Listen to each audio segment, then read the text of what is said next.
Ary agnisan'ny tena mampiavaka amin'ny candidat rehetra dia izaho irak'Andriamanitra ray zay. Ary efa nampahafantarin' Jesosy ahy aby ny vahaolana hamahana ny firenena. Zay koa ny mampiavaka ahy koa zay. Ary zaho manana solution goavana indrindra fa resaka projet fanjakam-pisorona ty. Io zany agnisan'ny solutionko ary mampiavaka ahy. Satria le projetko zany tonga de nataoko ngeza be mihitsy ary vonona haharitra mandrakizay ary hiantoka ny vahoaka maimaim-poana.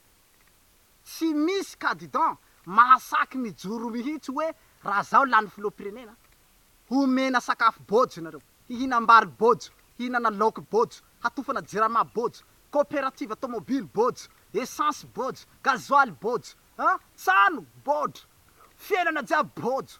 Ay isy raha karaha zany. École bojo, mandeha tomobile Tananarivo anao, mandeha Majunga, mandeha Tamatave, Dego, Toliara bojo.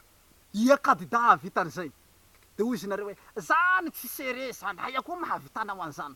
Tena nanganako tanana, tena io Jehovahandriamanitra vavolombelo zany, vitako zany ary vonanao an'izany sa. Tena sere, vonanao an'izay sao.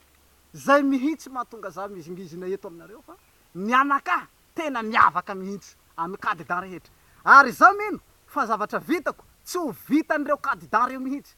Na io hanilatsaka filoham-pirenenao zany tsy havita zavatra vitako. Ny projetko anie am'izao fotoana zao fa mipetrapetraka. Za zany tsy miandry hoe rehefa lany filoham-pirenena vao hanomboka le asako.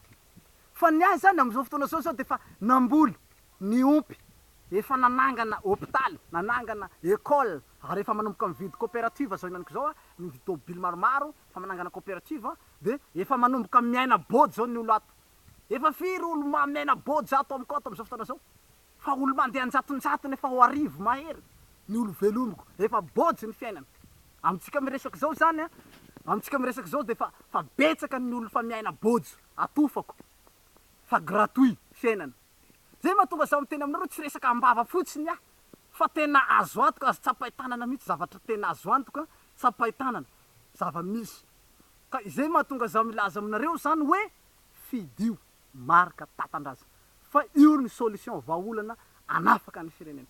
Ary tsy manao koboakam-bava, tsy manao teny fampanantenana poakaty, fa tena zavatra azo antoka réel, zavatra mari-pototra azo tsapaitana. Ary vonona anaovako fanekena iozonako etanatrehan'ny vahoaka fa tena sereny teniko ary ho tanterahako ny zavatra lazaiko rehefa lany filoham-pirenena aho. Eny na dia mbola tsy lany filoham-pirenena aza zaho de efa manomboka manatanteraka ny zavatra teneniko aho, na dia ho lany na tsy ho lany aza efa tanterahako ny projetko am'izao fotoana zao. Saotra tompoko nagnaraka zay fandaharana zay de mankasitraka ndray.